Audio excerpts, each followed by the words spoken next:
Mark, Linda, Emily, and Josh Johnson were the picture-perfect family, until one night when they vanished without a trace. What police found inside their home was a chilling scene soaked in blood, but no bodies. Behind that white picket fence lay a mystery darker than anyone could imagine. A secret that would grip a town and reveal horrors hiding in plain sight. The Johnson family's disappearance began on a cold, rainy night in October, when the small, suburban neighborhood was cloaked in silence. The house they lived in looked like any other, a neat white exterior with bright windows and a tidy garden.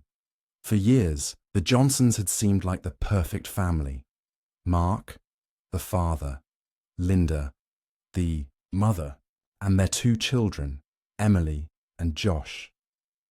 They were well liked by neighbors, who often saw them smiling and going about their daily lives. But that night, something changed. When morning came, the family was gone. Neighbors at first thought maybe they had left for a trip without telling anyone. But as the hours turned into days, concern grew. No one had seen the Johnsons leave, and all their cars remained in the driveway. The mail piled up, and lights stayed off. The quiet neighborhood started whispering with unease. Then, a call came to the police. Someone reported seeing strange marks on the front door of the Johnson house, thick, dark stains that looked like blood. When officers arrived, they found the door smeared with something sticky and red. The front yard was undisturbed, and there was no sign of forced entry. Inside, the house was in disarray. Furniture was overturned, glass shattered on the floor, and deep red stains splattered across the walls and floorboards. The sight was horrifying. It looked like a violent attack had taken place. But the strangest part was that no one was inside. The Johnson family had vanished without a trace. Detectives began their search throughout the house. Every room was checked carefully for clues. Bloodstains seemed to tell a grim story, yet there was nobody, no sign of struggle or injury on the furniture. The footprints left in the blood led to the basement door. This discovery made the investigation even more puzzling. What had happened in that basement? And where were the Johnsons? The basement door was locked, but the police forced it open. Inside, the air was cold and damp. The space was dark and filled with old boxes and furniture covered in dust. But there was no sign of the family there either. The only thing unusual was a small trail of blood drops leading into a hidden corner, where a loose floorboard caught the detectives' attention. Beneath it, they found a small diary, worn and stained. The diary belonged to Linda Johnson. Its pages revealed a different story, one of fear and anxiety. Linda wrote about hearing strange noises at night, feeling watched and being afraid for her family's safety. She mentioned a shadowy figure seen lurking outside their home and growing tension between Mark and an unknown man. Her words painted a picture of a family under threat, though no one could have guessed just how deep that danger ran.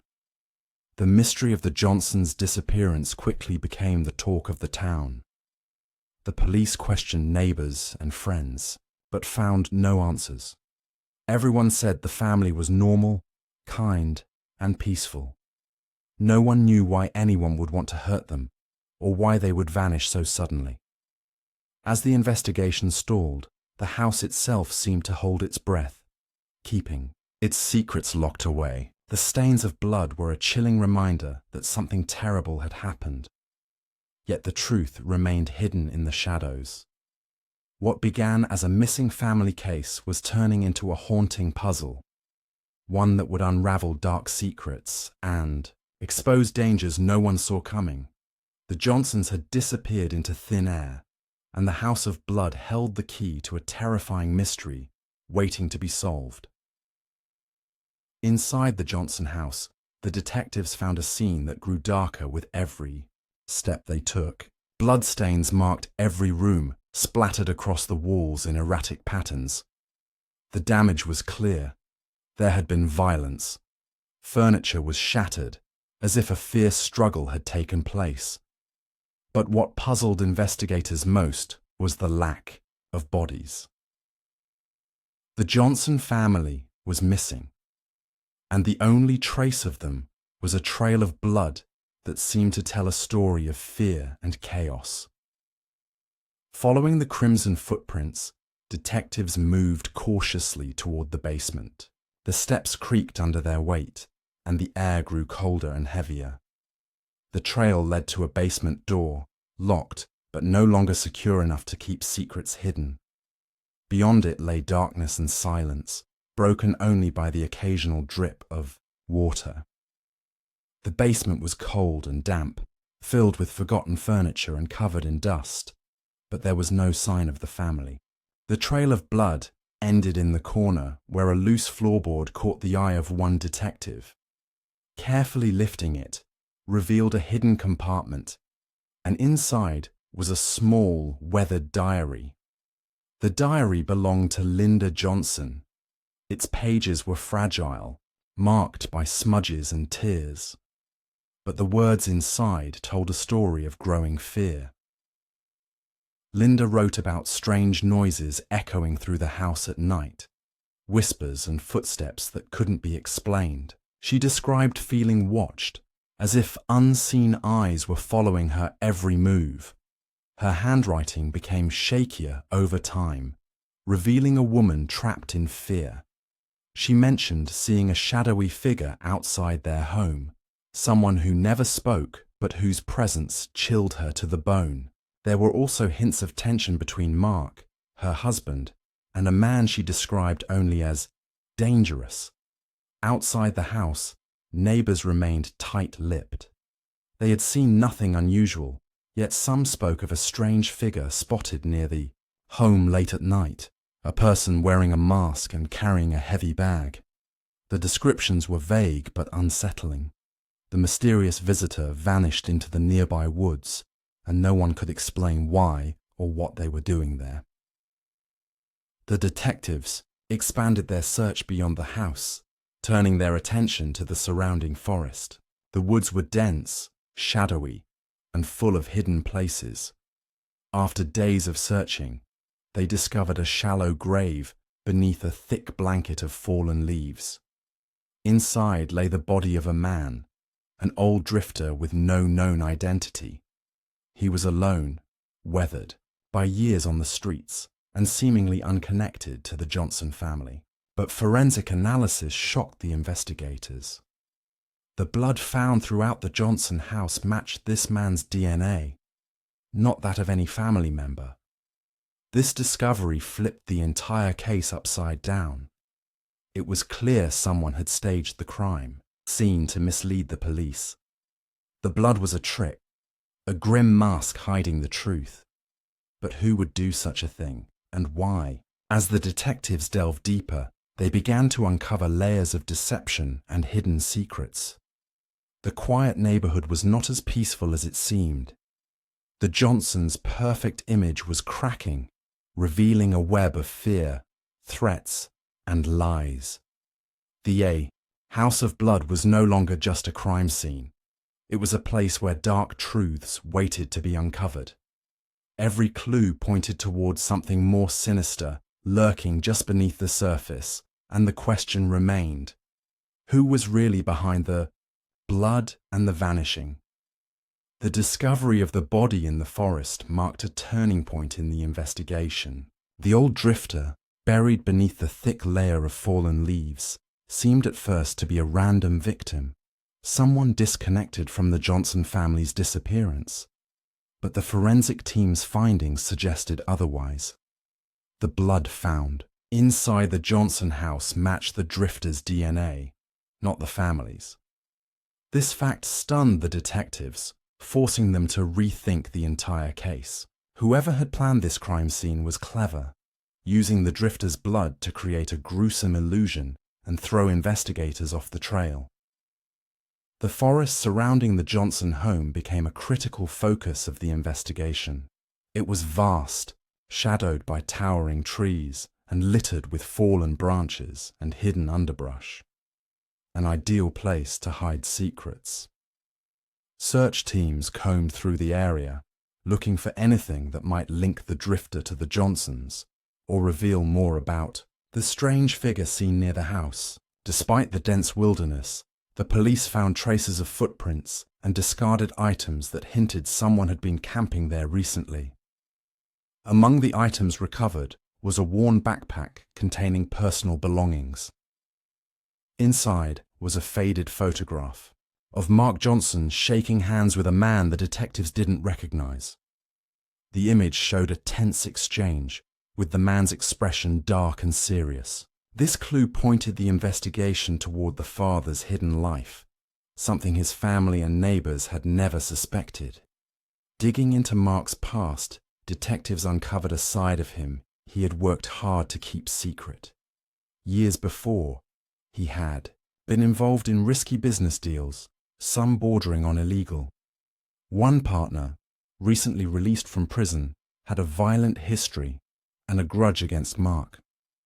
This man was now the prime suspect in the case, believed to have orchestrated the terrifying events at the Johnson home. The connection between Mark and the ex-prisoner explained a lot. The threatening figure spotted near the house matched the description of this man, who had been seen carrying a heavy bag and lurking in the neighborhood. But his exact intentions remained unclear. Was he trying to harm the family, send a warning, or force Mark into something dangerous? Every piece of evidence pointed to a plan far more twisted than anyone had imagined. Meanwhile, the police grew suspicious that the drifter's body was used not only to mislead, but also to cover up the real crime. The staged blood in the house was meant to make it seem like the Johnson family had been brutally murdered, but the truth was far more complicated. The real violence, it seemed, was hidden somewhere else, perhaps inside the house, or in the secret dealings Mark had tried to escape. As the investigation deepened, the detectives discovered another disturbing fact. The house itself held more secrets than anyone could guess. Behind a false wall in the basement, a hidden room was discovered, sealed and untouched. The air inside was thick with fear and desperation. This discovery hinted at a shocking possibility. The Johnson family might still be alive, trapped somewhere within their own home. The mystery of the forest, the drifter, and the hidden room connected into a dark web of lies and danger. What started as a simple missing family case had grown into a chilling tale of deception, survival, and a deadly game played by those desperate to keep their secrets hidden. The truth was closer than ever, but the danger was far from over. Investigation into the Johnson family's disappearance took a sharp turn as detectives uncovered more about Mark Johnson's hidden past. On the surface, he had been a devoted father and hard-working man, but behind closed doors, his life was far more complicated and dangerous. Financial records showed that Mark had fallen deep into debt, owing money to people who did not forgive easily. His business dealings were tangled with risky loans and shady contacts, and one name kept appearing: a man recently released from prison, known for his violent reputation. This man, whose name was Caleb Morrison, had a long history of trouble with the law. Years before, he and Mark had been business partners, but their relationship ended badly. Caleb blamed Mark for the failure of their venture and had sworn revenge. When Caleb got out of prison, he wasted no time making his presence known. Witnesses reported seeing him near the Johnson house, and surveillance footage from a local store finally gave the police the evidence they needed to connect him directly to the case. The footage showed Mark and Caleb meeting late one evening. Their conversation was intense and hurried, filled with gestures and sharp looks. Minutes later, Caleb was seen carrying a large, heavy bag, something the neighbors had reported seeing the masked figure with near the house. The meeting confirmed the detectives' suspicions. Caleb was involved in the terrifying events that had unfolded. But Caleb's plan was far more twisted than anyone had imagined. The staged blood inside the Johnson house was part of a plot to destroy Mark's reputation and break his family apart. Caleb wanted to make it look like a massacre had occurred, hoping the shock would ruin Mark's standing in the community and force him to give up on his business and family. It was a cruel, calculated move, born from bitterness and rage. The detectives began to piece together how the plan had unfolded. Caleb had broken into the house using the drifter's blood. To create the gruesome scene, he had then hidden the Johnson family in a secret room he had discovered in the basement, one carefully concealed behind a false wall. The family had been trapped there for weeks, terrified and unable to escape. Inside the hidden room, the Johnsons had endured unimaginable fear and uncertainty. Linda's diary entries described how they tried to stay quiet, hoping for rescue. Emily and Josh clung to their parents, too scared to cry or make noise. Mark, desperate to protect his family, had tried to negotiate with Caleb, but the man's bitterness made him ruthless and unpredictable. With this new information, police planned a rescue operation. They prepared to confront Caleb and free the Johnson family from their prison. The community held its breath, hoping that after weeks of terror, the family would finally be safe. Caleb's arrest was swift and decisive. He confessed to everything: the staged crime scene, the threats, and his cruel plan to ruin Mark. His hatred had driven him to commit acts that shocked even the most seasoned officers. But the Johnson family's survival was a testament to their strength and hope, despite the darkness that had surrounded them. The house that once seemed peaceful now stood as a reminder of secrets and lies hidden beneath a perfect exterior. The truth about Mark's past and Caleb's vengeance revealed how dangerous shadows from the past could become, threatening to destroy everything in their path. The House of Blood Murders was no longer just a name. It was a story of survival against odds, and a warning that evil could hide behind even the most ordinary doors. The discovery of the hidden room behind a false wall in the basement was the final, shocking piece of the puzzle. Police officers moved cautiously as they broke through the concealed barrier, revealing a small, dark space that had been sealed off for weeks. Inside, the Johnson family was found, alive, but frightened and weakened. They were trapped in that cramped room, cut off from the outside world, living in constant fear of the man who had imprisoned them. The family's rescue sent shockwaves through the community. After weeks of silence and uncertainty, the Johnsons were finally safe, but their ordeal was far from over. The walls of the hidden room still held the echoes of their terror. Linda's diary entries describe the suffocating fear, the desperate attempts to stay quiet, and the hopelessness that had settled over them. They had lived with the constant fear that Caleb Morrison might return, and the psychological scars ran deep. Detectives pieced together how Caleb had managed to keep the family captive without anyone noticing. He had carefully planned every detail, knowing the house well from his past connection with Mark. The hidden room had been built long before, but Caleb had discovered it and decided to use it as a prison. His goal was not just to scare the family, but to destroy their lives completely, physically and emotionally. When Caleb was arrested, he showed no remorse. His confession revealed a bitter man consumed by rage and jealousy, willing to go to horrifying lengths to exact revenge. He admitted to staging the bloody crime scene with the drifter's blood to mislead investigators and to throw the town into chaos. His plan was to break Mark's spirit and dismantle the family from the inside out. The Johnsons' survival was a testament to their resilience and will to live. Despite the darkness that had surrounded them, they held on to hope. Emily and Josh, though traumatized, showed incredible strength. Linda and Mark leaned on each other, their bond growing stronger in the face of unimaginable adversity. Their story became one of courage and endurance, inspiring many who followed the case. In the aftermath, the town struggled to come to terms with what had happened. The house that once symbolized safety and happiness was now known as the House of Blood Murders, a name that haunted the neighborhood. The community rallied around the Johnsons, offering support and comfort as the family began the long road to healing. Authorities reviewed the case to understand how Caleb had slipped through, the cracks and how such a dangerous man had been able to orchestrate such a nightmare. New measures were put in place to protect families from similar threats, and the story became a cautionary tale about hidden dangers lurking behind closed doors. The House of Blood Murders was more than a crime scene. It was a story of betrayal, deception, and survival.